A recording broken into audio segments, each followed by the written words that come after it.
मेरी आज दूसरी बार सुहागरात थी। मेरा दूसरा पति मेरे खाला का लड़का था। वो मुझे चाहने लगा था। मेरी पहली शादी बहुत ही कच्ची उम्र में मेरी बाजी के साथ उसके देवर से हो गई थी, जब मुझे शादी का मतलब भी नहीं मालूम था कि शादी क्या होती है। उस वक्त मेरे साथ बहुत बड़ा हादसा हो गया था। जब मेरी दूसरी शादी हुई उस वक्त मैं 22 साल की थी, जब मैं जरगम की बीवी बनी थी।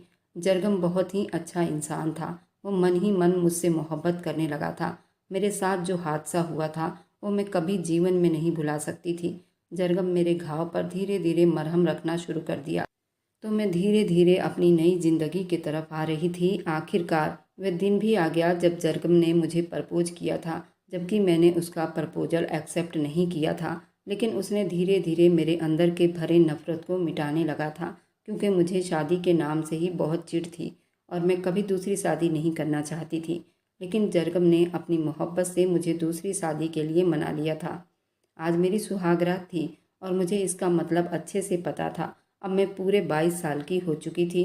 जरगम धीरे धीरे मेरे करीब आया और मेरे हाथों को अपने हाथों में पकड़कर कहने लगा, जरीना, मैं तुमसे वादा करता हूँ तुम्हारे सारे घाव धीरे धीरे भर दूंगा। जब उसने मेरे निकाह के सूट को ऊपर उठाया तो मेरे शरीर में पड़े जख्म को देखकर घबरा गया।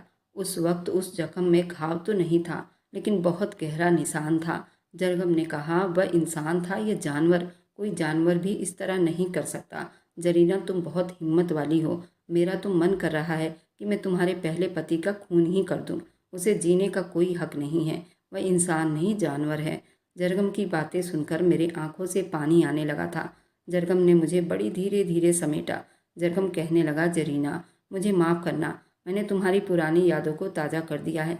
मैंने जरगम को अपने गले से लगा लिया। पहली बार मुझे महसूस हो रहा था कोई इंसान मेरे अंदर के दर्द को देख रहा हो। मुझे जरगम से मोहब्बत होने लगी थी और मैं उस रात अपने आप को जरगम के हवाले अपनी मर्जी से सौंप दिया था। मुझे जरगम से जरा भी डर नहीं लग रहा था। जरगम मुझे फूलों की तरह छू रहा था। जरगम और मैं दोनों सुकून पाकर अब बेड पर लेटे लेटे ही जरगम को मैं अपने 10 साल पुरानी हादसे के बारे में बताने लगी। कुछ इस तरह थी मेरी आप बीती कहानी। मैं उस वक्त 13 साल की थी। तभी मेरी शादी एक 25 साल के आदमी से करवा दी गई। मैं उस वक्त बेहोश थी और बेहोशी की हालत में ही मैं ससुराल आई थी। मुझे होश आया तो मेरे करीब वही आदमी था जो मेरे बदन को छू रहा था। मैं डर गई। मैंने कहा, अंकल, मुझे छोड़ दो। लेकिन उस इंसान ने मेरी एक ना सुनी। मैं दर्द से चिल्ला रही थी। जब मैंने पलटकर अपने बिस्तर को देखा तो मैं फिर से बेहोश हो गई। मैं राजस्थान के रहने वाली हूँ। मैं बहुत ज़्यादा गरीब फैमिली से हूँ। मेरी कहानी शुरू होती है मेरे गांव से। यहाँ एक छोटा सा गांव है। हम दो बहनें थीं। मेरी माँ की तबीयत बहुत ज़्यादा ख़राब रहती थी। मेरी माँ के आंतों में गांठ हो गया था, जिसका ऑपरेशन कराना बहुत ज़रूरी था। उस वक्त मेरी उम्र 10 साल की थी जब मुझे पता चला कि हमारी माँ को कैंसर हो गया है और उसका ऑपरेशन जल्द से जल्द कराना है, नहीं तो माँ के बचने का कम चांस है। मेरे पापा के पास पैसे नहीं थे। हम बहुत गरीब थे। जब घर में खाने पीने के भी लाले पड़े होते थे। पास के खेतों से सब्जियां चुरा कर हमें काम चलाना पड़ता था। हम लोग कहते थे, क्या भगवान हम पर कभी तरस नहीं खाएंगे? ऐसे ही हमारी लाइफ बीतती जा रही थी। एक दिन माँ की तबीयत इतनी ख़राब हो गई कि हम लोग अपनी माँ को लेकर दिल्ली के ऑल इंडिया मेडिकल आ गए। डॉक्टर ने कुछ दवाइयाँ दी जिससे कि माँ को थोड़ा बहुत आराम मिला। ऐसी कोई जगह नहीं थी जहाँ हम अपनी माँ को लेकर नहीं गए थे। रिश्तेदारों ने तो अपना मुंह मोड़ लिया था। किसी ने भी हमारी कोई मदद नहीं की। पापा घर के बाहर ही समोसे और गोलगप्पे का ठेला लगाते थे और बेचते थे।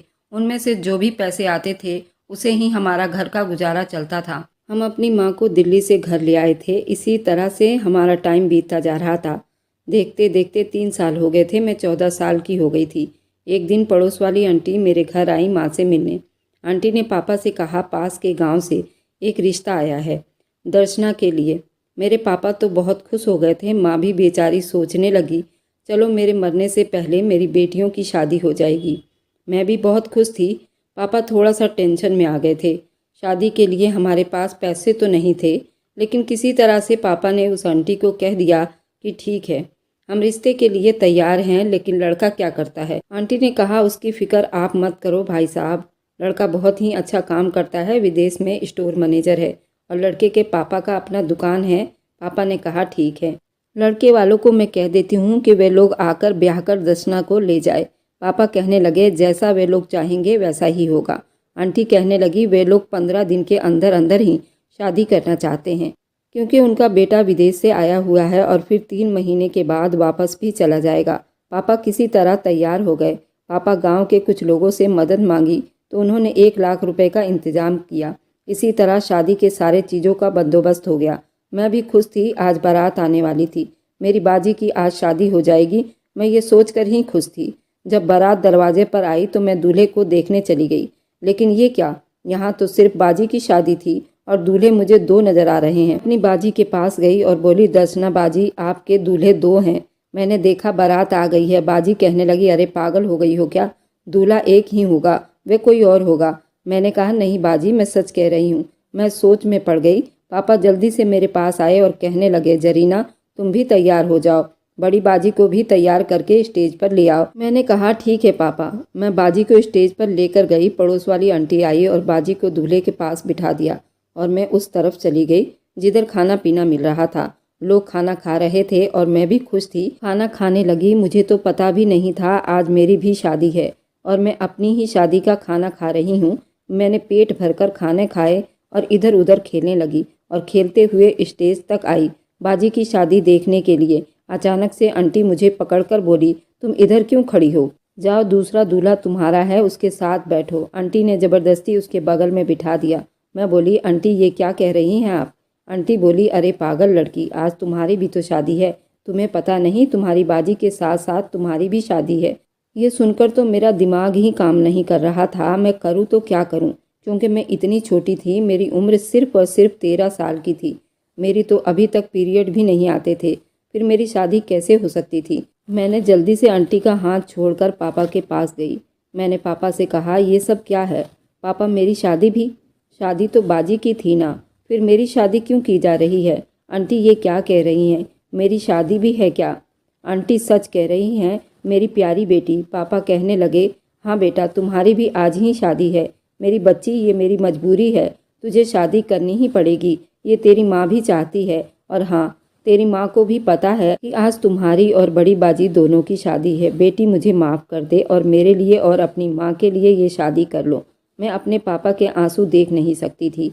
पापा की आंखों में आंसू देखकर मैंने कह दिया, ठीक है पापा, मैं शादी करने के लिए तैयार हूँ। मैं चुपचाप जाकर दूल्हे के बगल में बैठ गई। माँ की तबीयत शादी वाले दिन बहुत ज़्यादा ख़राब हो गई। माँ को जल्द अस्पताल में एडमिट करवा दिया गया। माँ को अटैक आया था। वो मेरे बारे में इतना सोच रही थी कि सीधे उनके दिल पर अटैक पड़ा था। मैं तो अभी तक गुड़िया से ही खेलती थी। मैं पढ़ने भी जाया करती थी, गुड़ियों से खेलती रही और आज मेरी शादी थी। मेरी बाजी की उम्र 16 साल की थी। आज मेरी ज़िंदगी का हर कुछ यहाँ ख़त्म हो चुका था। हमारी शादी हो चुकी थी। हम दोनों बहनों को विदा कर दिया गया था। मैं अपने ससुराल गई। कैसे आई, किसके साथ आई, मुझे कुछ भी होश नहीं था, क्योंकि शादी होने के बाद विदाई के समय रास्ते में मैं बेहोश हो चुकी थी। बेहोशी के हालत में पूरे 6 घंटे सफ़र करने के बाद होश आया। मैंने आँख खोली तो सामने मेरी बहन थी। तो मुझे इतनी ज़्यादा टेंशन नहीं हुई कि चलो कोई नहीं, बाजी मेरे साथ है। ससुराल में मेरे सास ससुर और मेरे पति और मेरी बहन और जीजा थे। बाजी ने घर की सारी जिम्मेदारी उठा ली थी। मैं तो यूं ही खेलती रहती थी। मेरा पति अजीब नज़रों से मुझे देखता रहता था। मैं उसके देखने से डर जाती थी और डर कर बाजी के पास चली जाती थी। खैर, जो भी था, देखते ही देखते 5-6 महीना बीत गया था और मेरी मासिक धर्म भी आ गई थी। देखते ही देखते 1 हफ्ता बीत गया और मासिक धर्म भी ख़त्म हुआ। जिस दिन मासिक धर्म खत्म हुआ उसी रात मुझे एक कमरे में दुल्हन की तरह सजाकर बिठा दिया गया था। मैं दुल्हन बनी बैठी हुई थी, तभी देखा मेरा पति कमरे में आ रहा है। उसे देखकर मैं डर गई थी, क्योंकि वह बहुत ही नौजवान और हट्टा कट्टा आदमी था। उसकी उम्र लगभग 25 साल की होगी। वह मेरे पास आया, मेरे चेहरे को छूने लगा, मेरे बालों को सहलाने लगा। मैं डरकर काँप रही थी। मैं कह रही थी, अंकल मुझे छोड़ दो। वह गुस्से से मेरी तरफ घूरा, कहने लगा, सुनो, मैं तुम्हारा अंकल नहीं हूँ, मैं तुम्हारा पति हूँ। मैंने कहा, ठीक है। मैं डर से कांप रही थी। मुझे कुछ समझ नहीं आ रहा था क्या करूँ, लेकिन मैं कह रही थी कि आप मुझे ऐसे क्यों टच कर रहे हो, मुझे अच्छा नहीं लगता। वह कहने लगा, अरे पागल, तुम मेरी पत्नी हो और मैं तुम्हारा पति हूँ और मेरा अधिकार है, मैं तुम्हें कहीं से भी छू सकता हूँ। तुम्हें पता है पति और पत्नी के बीच में क्या होता है। मैं जानता हूँ तुम्हें नहीं पता होगा। मैं तुम्हें आज बताऊँगा पति पत्नी के बीच में क्या होता है। तुम डरो नहीं, मैं तुम्हारे पास तुम्हें डराने के लिए थोड़ी आया हूँ, मैं तो तुमसे प्यार करने के लिए आया हूँ। ऐसा कहकर मुझे अपनी बाहों में भर लिया था और मैं उसे मना करती रह गई। मुझे छोड़ दो, मुझे बहुत तकलीफ़ हो रही है, मुझे छोड़ दो, मुझे ये सब नहीं करना। लेकिन उसने मेरी एक ना सुनी और दरिंदों की तरह रात भर वो मुझे नोचता रहा। उसे मुझ पर जरा सी भी तरस न आई। उसे पता था मैं इस लायक नहीं हूँ तब भी। फिर सुबह हुई तो मेरा पूरा शरीर दर्द से फट रहा था। मैं दर्द से तड़प रही थी, रो रही थी। सुबह मेरी बाजी मेरे कमरे में आई और मुझे बिस्तर समेत उठाकर बाहर ले आई। मुझे नहला धुलाकर कपड़े पहनाकर मुझे आराम करने के लिए कह दिया। खाना बनाने खुद ही चली गई। मेरे लिए वो खाना लेकर आई। मैंने खाना खाया और सो गई। मैं बहुत रो रही थी। अपनी बाजी से कह रही थी, बाजी आप मुझे छोड़कर नहीं जाना। वह दरिंदा मेरे पास आ जाएगा, मेरे साथ फिर से वही सब करेगा। बहुत अजीब इंसान है, उसने मेरे साथ बहुत गलत किया। बाजी कहने लगी, घबराओ नहीं जरीना, सब कुछ ठीक हो जाएगा। देखना तुम बिल्कुल ठीक हो जाओगी, बिल्कुल पहले जैसे खेलने कूदने लगोगी। तुम्हें घबराने की कोई ज़रूरत नहीं है। देखो मैं हूँ ना तुम्हारे साथ, तुम्हारे पास ही हूँ। बाजी मुझे समझाकर कमरे से जा चुकी थी। मैं सो गई। देखते ही देखते 1 महीना बीत गया। तभी मुझे उल्टियाँ आने लगी और मैं चक्कर खाकर आंगन में गिर पड़ी। मेरी सास और बाजी दौड़कर मेरे पास आई और उन्होंने डॉक्टर को बुलाया। डॉक्टर ने मेरा चेकअप किया तो बताया मैं प्रेग्नेंट हूँ। मैं तो डॉक्टर की बातें सुनकर समझ ही नहीं पाई थी कि ये सब क्या होता है और ये लोग क्या कह रहे हैं। मैं प्रेग्नेंट हूँ, ये कैसी बीमारी है। मुझे नहीं पता था प्रेग्नेंट का मतलब क्या होता है। लेकिन अच्छी बात ये थी, उसी दिन पापा घर आए और कहने लगे माँ बिल्कुल ठीक हो गई है। ये कैसा चमत्कार था। आज पता चला कि मैं प्रेग्नेंट हूँ और आज ही पता चला कि माँ ठीक हो गई हैं। मैं तो डर गई थी, कहीं माँ परेशान ना हो जाए ये सुनकर कि मैं प्रेग्नेंट हूँ। खैर माँ ठीक हो चुकी थी, इस बात की मुझे बहुत खुशी थी। लेकिन आज तो मेरी ज़िंदगी पूरी तरह से बर्बाद हो चुकी थी, क्योंकि मेरी शादी ऐसे इंसान से हो चुकी थी जिसका मेरे साथ कोई जोड़ ही नहीं था। कुछ दिनों बाद मुझे पता चला मेरे पति ने अपने माँ बाप से छुपाकर एक और शादी कर रखी थी। वह लड़की मेरे सास ससुर को पसंद नहीं थी। मुझे इन सारी बातों की कोई भी जानकारी नहीं थी और ना ही मुझे समझ आती थी। मैं सोचती थी चलो एक और पत्नी है तो उसमें मेरा क्या बिगड़ेगा। मेरी तो अब उस इंसान के साथ शादी हो चुकी है, अब तो ये मेरा पति है। इस तरह से टाइम बीत रहा था। धीरे धीरे 5 महीना बीत चुका था और इन 5 महीनों के अंदर मेरा पेट फूलने लगा था। मैं डर गई थी। मैं अपनी सास के पास गई और कहने लगी कि माँ जी मेरा पेट क्यों बाहर को आ रहा है, मेरे पेट में ऐसा क्या हुआ है। मेरी सास ने मुझे कहा, कुछ नहीं बेटा, ऐसा होता है, तुम जाकर आराम करो, सब ठीक हो जाएगा। मैं अपनी बाजी के पास गई। मेरी बाजी भी इतना नहीं जानती थी, लेकिन उन्होंने कहा कि देखो जरीना, तुम प्रेग्नेंट हो, इसका मतलब होता है कि तुम्हारे अंदर एक नन्ही सी जान पल रही है। इस नन्ही सी जान को कुछ ही दिनों में तुम जन्म दे दोगी। मेरी बाजी तो बहुत खुश थी। शादी के 3 महीने के बाद जीजा कतर चले गए थे। वह वहीं पर जॉब करते थे और वे तो बहुत अच्छे इंसान थे। बाजी भी जीजा को बहुत चाहती थी। बाजी की बातें सुनकर मैं चुप हो गई और चुप्पी से अपने कमरे में आकर बैठी थी। तभी मेरा पति आया और कहने लगा, सुनो, तुम अपना सामान बांधो और इस घर से चलती बनो। मैं तुम्हारे साथ अब नहीं रहूँगा। मैं अब मुनीफा के साथ रहूँगा। वो मेरी बीवी है और मैं उसे बहुत मोहब्बत करता हूँ। वह तो मेरे मम्मी पापा की ज़िद थी कि मैं तुमसे शादी करूँ, क्योंकि वह चाहते थे कि मैं लव मैरिज ना करके उनके पसंद की लड़की से शादी करूं और मैं किसी गांव की लड़की से शादी करूं। तो मैंने उनके कहने पर शादी कर ली थी। लेकिन अब मैं तुम्हारे साथ नहीं रह सकता, इसलिए तुम अपना सामान बांधो और निकलो यहाँ से। मैं घबरा गई, क्योंकि अब मैं शादी का पूरा मतलब जान चुकी थी और यह आदमी जो कह रहा था वो मुझे छोड़ने की बातें कर रहा था और मैं ऐसा नहीं कर सकती थी और मुझे नहीं छोड़ सकता था, क्योंकि मेरे पापा ने हमारी शादी पर बहुत पैसे खर्च किए थे। पूरे 1 लाख उन्होंने जमा करके लोगों से मांग करके हमारी शादी की थी और यह आदमी मुझे छोड़ देगा तो मेरे पापा जीते जी ही मर जाएंगे। मेरा क्या होगा और मेरे बच्चे का क्या होगा। मैं रोती हुई अपने सास ससुर के पास गई। बाजी भी वहीं थी। मैं रो रो कर कहने लगी, देखिए जोरान जी क्या कह रहे हैं, वह मुझे नहीं रखेंगे। मेरी सास परेशान हो गई। मेरे ससुर जी मेरे पति को समझाने लगे, देखो तुम ऐसा नहीं कर सकते, तुम्हें उसके साथ ही रहना पड़ेगा। जरीना बहुत अच्छी लड़की है और ये तुम्हारे बच्चे की माँ बनने वाली है, तुम ऐसा कैसे कर सकते हो, तुम्हें जरीना के साथ ही रहना होगा। मेरे पति को सारे लोग समझा रहे थे, लेकिन वह किसी का नहीं सुन रहा था। ये सब देखकर मेरे अंदर अजीब सी बेचैनी होने लगी। मैं अचानक से सीरियस हो गई। मेरे पति मुझे हॉस्पिटल लेकर गए। मैं कम से कम 4-5 हॉस्पिटलों से ट्रांसफ़र होकर उस अस्पताल में जा रही थी, क्योंकि डॉक्टर कह रहे थे कि बच्चे या माँ में से किसी एक को ही बचा सकते हैं। डॉक्टर मेरे पति पर गुस्सा कर रहे थे। उसकी उम्र का तो लिहाज कर लिया होता। कितनी कम उम्र की लड़की है और माँ बनने वाली है, और उसकी डिलीवरी करवाना बहुत मुश्किल है। हमें बहुत रिस्क उठाना पड़ेगा। उस वक्त मेरे ससुराल वालों ने कहा, आप बच्चे को बचाइए, माँ का क्या, माँ तो हम दूसरी भी ले आएंगे। आप हमारे खानदान के चिराग को बचाइए। मेरे पति ने पेपर पर साइन कर दिए। लेकिन ये मेरी खुशनसीबी समझो या मेरी बदकिस्मती, मेरा बच्चा भी बच गया और मैं भी बच गई। मेरे माँ बाप दोनों अस्पताल में आए और मेरे पति ने मुझे मेरे माँ बाप के साथ भेज दिया। जब मेरा बच्चा 3 महीने का हुआ तो मेरा पति आया और मेरे बच्चे को मुझसे छीन कर ले गया।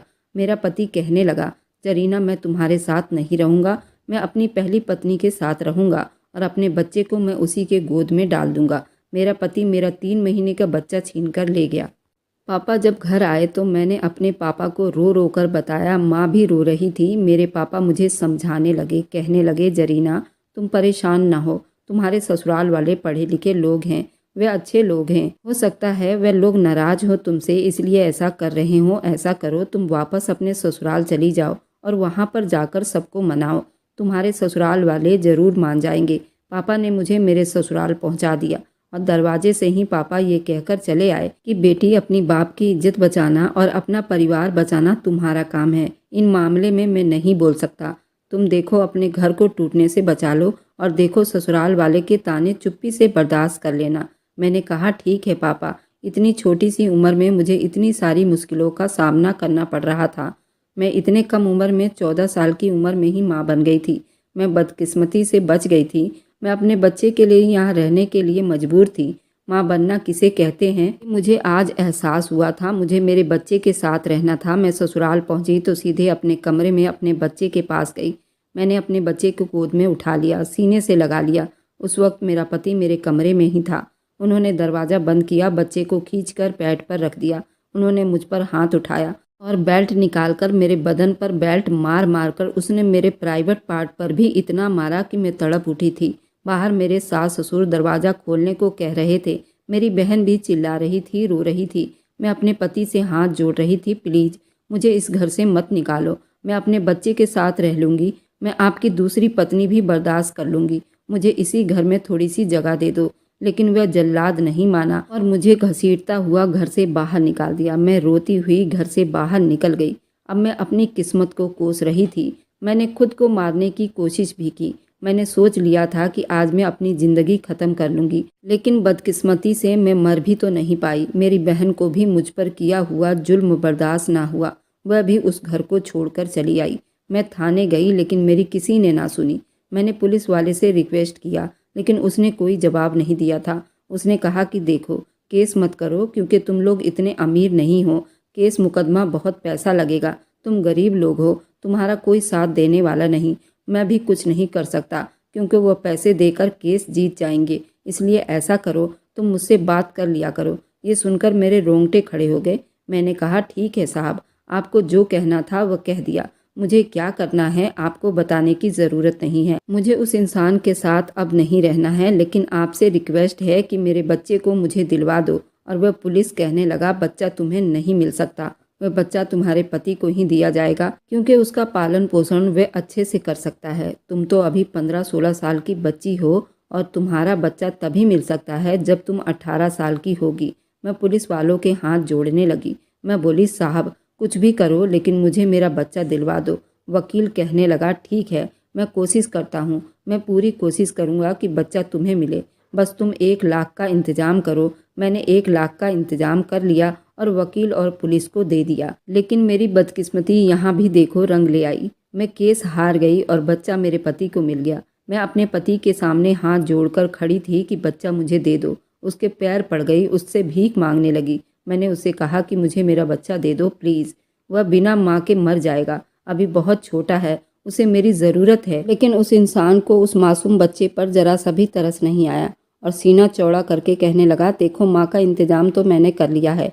देखो मेरी पहली पत्नी प्रेग्नेंट थी, लेकिन बच्चा दुनिया में आने से पहले ही अल्लाह को प्यारा हो गया है और मैं ये दूसरा बच्चा किसी कीमत पर खोना नहीं चाहता। क्योंकि मेरी पहली पत्नी अब कभी माँ नहीं बन सकती। इसलिए तो मैं ये केस जीत गया हूँ। तुम्हें क्या लगता है कोर्ट ने मुझे यूं ही बच्चा दे दिया है? बच्चे के पास माँ भी है और बाप भी।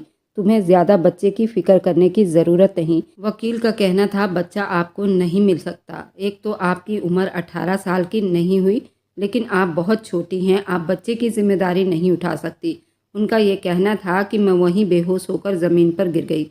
मम्मी पापा ने मुझे किसी तरह संभाला और मुझे घर ले आए। मुझे होश आया तो मैं सिर्फ अपने बच्चे को ढूंढ रही थी। मुझे बहुत रोना आ रहा था।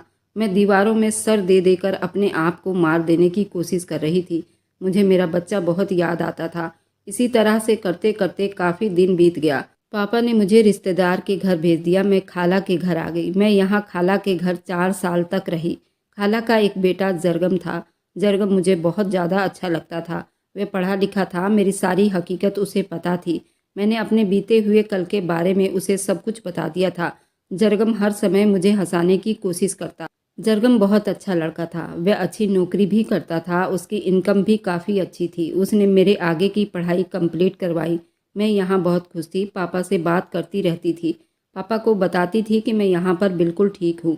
मैं भी पापा से कह देती माँ परेशान ना हो और बाजी को कह दो कि वह जीजा जी को मना ले और जीजा जी के साथ ही बाहर विदेश चली जाएं। मेरे जीजा जी कतर में काम करते थे। जीजा जी की तो कोई गलती नहीं थी। वह उन जाहिलों के साथ नहीं रहते थे।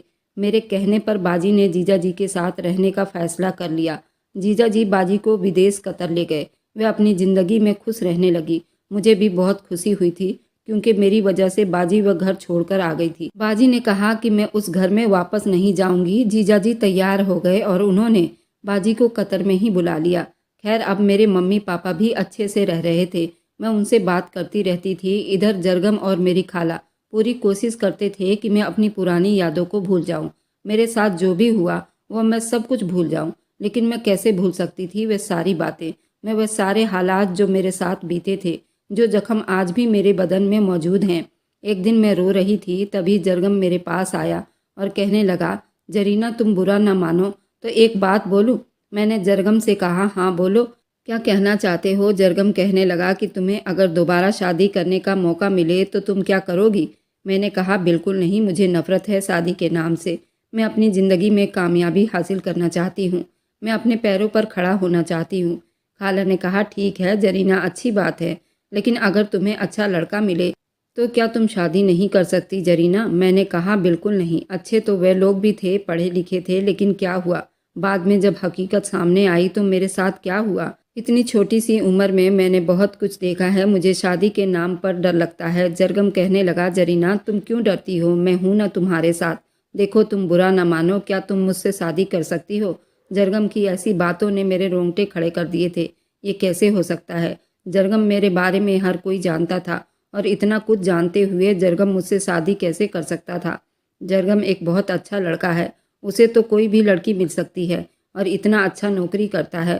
फिर वो मुझ जैसी लड़की से शादी करने के लिए तैयार कैसे हो सकता है? जरगम कहने लगा, देखो जरीना, मैं माँ से बात करूँगा। तुम एक बार हाँ कह दो तो तुम्हारी ज़िंदगी में जो भी दुख है वह मैं सारे ख़त्म कर दूंगा। मैं तुमसे वादा करता हूँ, मैं तुम्हारे ज़िंदगी के सारे जख्म को मिटा दूंगा अपनी मोहब्बत से। और सच कहो तो जब से तुम आई हो ना, मेरी ज़िंदगी में तुमसे मोहब्बत करने लगा हूँ। तुम्हारे इस मासूम चेहरे से तुम्हें पता है तुम बहुत अच्छी लड़की हो। मेरी माँ को भी इस बात से कोई ऐतराज़ नहीं होगा।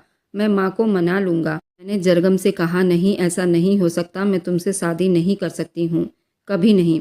खाला कभी नहीं मानेंगी इस रिश्ते के लिए। जरगम कहने लगा, अगर मान गई तो तुम्हें कोई ऐतराज़ तो नहीं? मैंने कहा, मैं सोच कर बताऊंगी। जरगम, मैं अभी उन सारी बातों को भूल नहीं पाई हूँ। मैं अपने बच्चे को आज भी याद करती हूँ। मेरा दिल तड़प उठता है। मैं अपने बच्चे को पाना चाहती हूँ, अपने बच्चे को छूना चाहती हूँ, उसके साथ रहना चाहती हूँ, पर मेरी किस्मत तो देखो, उसे सीने से भी नहीं लगा सकती। जरगम कहने लगा, जरीना देखो, मैं समझ सकता हूँ, लेकिन तुम जिंदगी भर अकेली नहीं रह सकती हो ना। तुम्हें किसी के साथ की ज़रूरत तो होगी। तुम अकेले ज़िंदगी कब तक बिताओगी? जरगम मेरे करीब आया और कहने लगा, देखो जरीना, मैं तुमसे मोहब्बत करता हूँ। तुम्हारे लिए मैं तुम्हारे बच्चे को भी अपनाने को तैयार हूँ। तुम एक बार हाँ कह दो, मैं तुमसे शादी करके तुम्हारा बच्चा भी ज़रूर वापस लाऊंगा, तुम्हारे गोद में लाकर रख दूंगा। जरगम का इतना कहना था। मैं फूट फूट कर रोने लगी थी और जरगम के सीने से लग गई थी। जरगम ने मुझे अपनी बाहों में भर लिया था। तभी खाला ने हमें देख लिया। जरगम खाला के पीछे पीछे चला गया।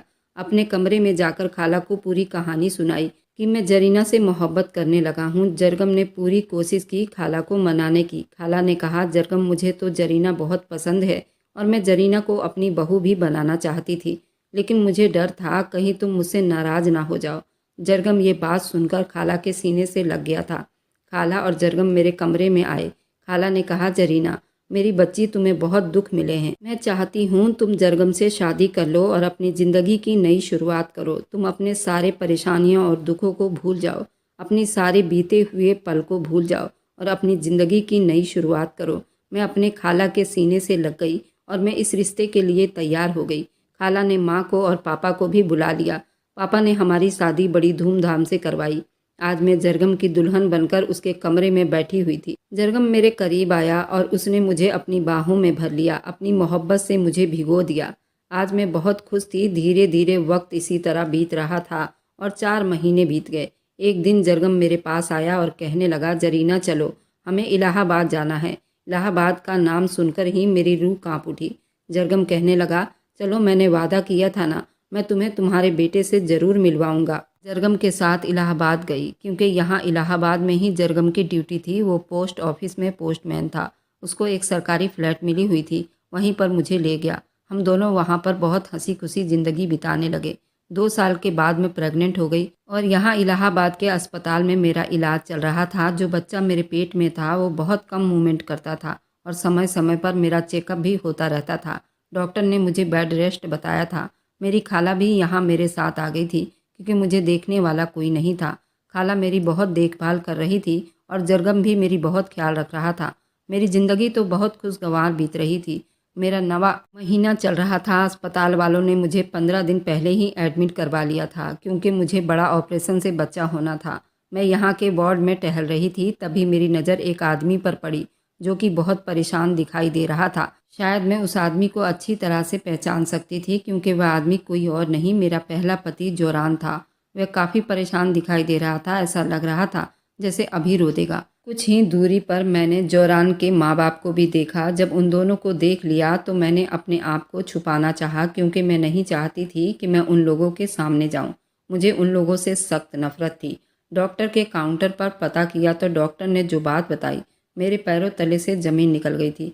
उसने बताया कि मेरे पहले पति की पत्नी मर चुकी है, इसलिए वह आदमी इतना परेशान है। सुबह सुबह ही उस औरत को एडमिट करा दिया गया था। उसका कई सालों से कैंसर का इलाज हो रहा था, जो कि डॉक्टर ने जवाब दे दिया था कि उसका बचना बहुत मुश्किल है। कैंसर की वजह से ही आज वह इस दुनिया को छोड़कर चली गई है। मैं तो डॉक्टर की बात सुनकर बिल्कुल हैरान रह गई और मुझे बहुत ज़ोरों का दर्द उठने लगा और मैं भी बेहोश हो गई। जब मुझे होश आया तो मेरा दूसरा पति मेरे सामने खड़ा बहुत परेशान दिखाई दे रहा था और मेरी खाला भी मेरे पास खड़ी थी। उन्होंने जो खबर मुझे सुनाई तो खुशी के मारे मैं झूम उठी। मैं हिलना चाह रही थी लेकिन खाला ने मना कर दिया कि तुम आराम करो क्योंकि तुम्हारा बहुत बड़ा ऑपरेशन हुआ है और ये बच्चा ऑपरेशन से ही हुआ है और मैंने एक बेटे को जन्म दिया था। जरगम परेशान था क्योंकि मेरी तबीयत खराब थी। वह मेरे लिए बहुत परेशान था। मैंने उसको एक बड़ी सी स्माइल करके दिखाया और बोला, देखो जरगम, मैं तो बिल्कुल ठीक हूँ और तुम भी खुश हो जाओ। हम दोनों का बच्चा इस दुनिया में आ चुका है। हम लोग अस्पताल से डिस्चार्ज होकर अपने फ्लैट में आ गए।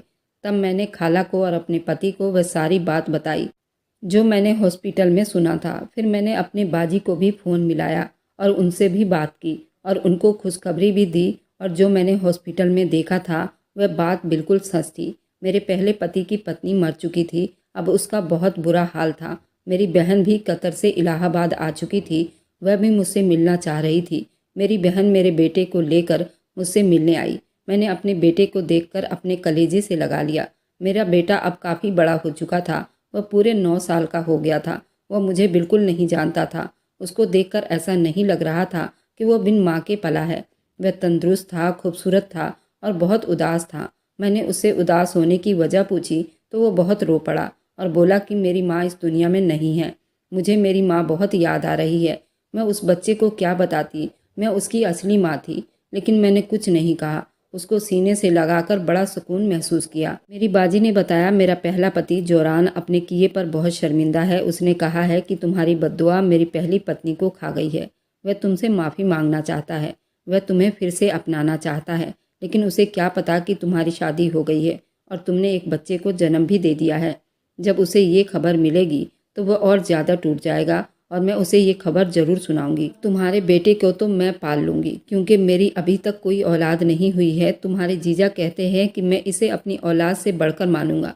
मैं भी अपनी ममता को समझा दिया, सुकून महसूस किया। कोई बात नहीं, मेरा बेटा मेरी बहन के गोद में ही रहेगा। मैंने तो अपनी सौतन को कोई बद्दुआ नहीं दी थी। शायद मेरी आह ने जोरान को सज़ा देनी चाहिए, क्योंकि वह अपनी पहली पत्नी की वजह से ही मुझको ठुकराया था। अगर उसको इतना ही अपनी पहली पत्नी से प्यार था तो मुझसे शादी क्यों किया था? अपने घर से भाग जाता, अपने माँ बाप से मना कर देता, लेकिन उसने मुझ मासूम पर अपनी मर्दानगी दिखाई। मुझे उस छोटी सी उम्र में बर्बाद करके रख दिया। उसकी सज़ा तो अल्लाह ने उसे दे दिया है। इससे बड़ी सज़ा और कोई नहीं होगी, क्योंकि अब पल पल तड़पेगा। ना तो उसकी पहली पत्नी रही और ना ही दूसरी पत्नी उसे मिल सकती है। बाजी मुझसे और मेरे बच्चे से मिलकर अपने घर चली गई। जब उसने ये खबर सुनाई तो सच में जोरान बिल्कुल पागल हो गया था। उसने एक कमरे में अपने आप को कैद कर लिया था। ना ही वो खाता था, ना ही किसी से बात करता था। उसके माँ बाप भी उसके लिए बहुत परेशान हैं। जोरान का कहना है कि मैं एक बार ज़रूर जरीना से माफ़ी मांगूंगा। शायद जरीना मुझे माफ़ कर दे, चाहे तो अपने बेटे को ले जाए। लेकिन मैंने अपने बेटे को अब अपनी बहन को सौंप दिया है, क्योंकि वो बेऔलाद है और मैं अपने पहले पति से कभी सामना नहीं करना चाहती। मैं उसकी शक्ल भी नहीं देखना चाहती। मैंने बाजी से साफ साफ मना कर दिया। मैं उस नीच आदमी से कभी नहीं मिलना चाहती। चाहे वो मर भी जाए, मुझे कोई फ़र्क नहीं पड़ता। आप लोग मुझे कमेंट में ज़रूर बताइए, क्या मुझे अपने पहले पति से मिल लेना चाहिए या नहीं? और क्या मैं अपने बेटे को अपनी बहन को सौंप कर अच्छा किया या गलत? मुझे कमेंट में अपनी राय ज़रूर दें। और क्या मेरे पहले पति ने जो मेरे साथ किया था, क्या उसको कभी माफ़ी दी जा सकती है? आप लोग मुझे कमेंट में ज़रूर लिखिएगा, क्योंकि मेरी बाजी की सास ससुर दोनों ही मेरी बाजी पर प्रेशर डाल रहे हैं कि वो मुझे मनाए कि मैं जोरान के सामने जाऊं, ताकि जोरान मुझसे माफ़ी मांग सके। आप लोग मुझे कमेंट में ज़रूर बताइए, क्या मुझे जोरान से मिलने जाना चाहिए या नहीं? अगर आपको आज की कहानी पसंद आई है